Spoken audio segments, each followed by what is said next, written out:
Former Obama National Security Advisor Susan Rice has now agreed to testify next month as part of the House Intelligence Committee's Russia investigation.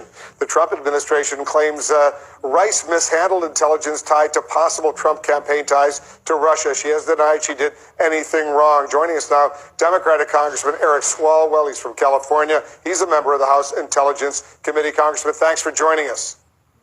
Thanks for having me back, Wolf. So what do you want to hear from Susan Rice?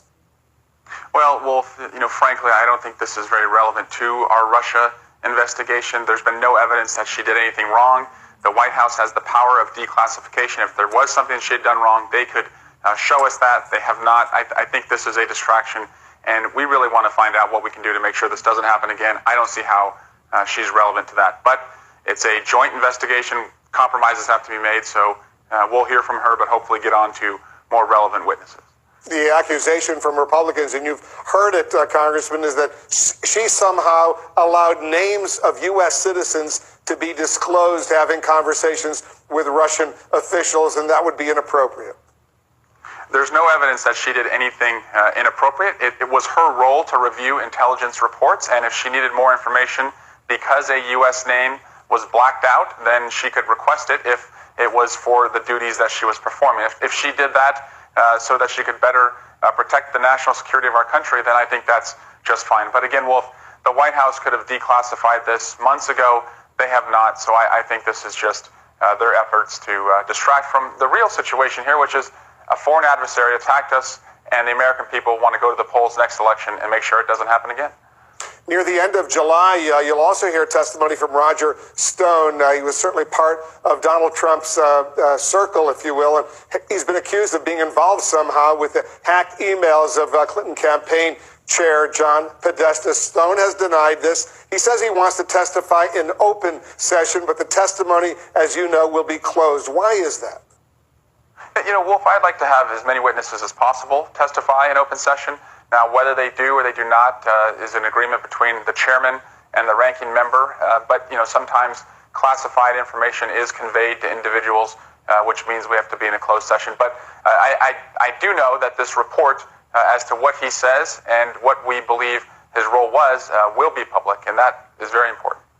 The committee, your intelligence committee, has also demanded that tapes, if they exist, of President Trump, his conversations with the fired FBI director, James Comey, they want those tapes. As you know, the president tweeted more than 40 days after he originally spoke of some tapes that he doesn't know of any tapes. He doesn't have any tapes. He didn't tape anybody. So where does that stand right now for the committee? Do you guys still believe there are tapes? The only reason that we are asking for tapes is because he hinted that they may exist. And so we sent a letter to him asking for the tapes. He sent us back his tweet.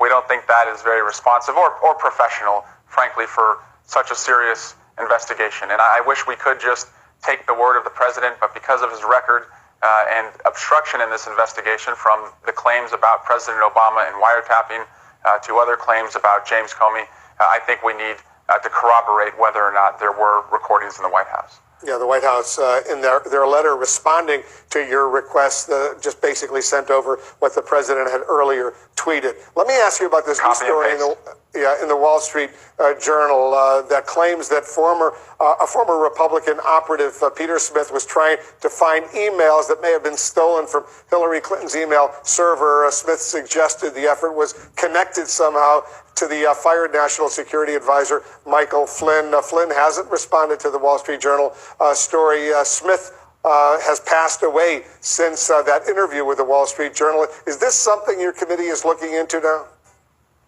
It certainly must be a part of our investigation, Wolf, for a couple of reasons. One, everyone remembers President Trump as a candidate inviting Russia to hack into Hillary Clinton's emails. And we all know now that Michael Flynn did have a relationship with the Russians, traveling over there, being paid by RT, which is connected to their intelligence services, and then served and played a role in the campaign. So, what Mr. Smith alleged does not. It's not something that seems unbelievable. It's something that should be probed further, and I hope it now gets folded into what we're doing. Congressman Swalwell, thanks so much for joining us. My pleasure, Wolf. Up next, we're going to take you to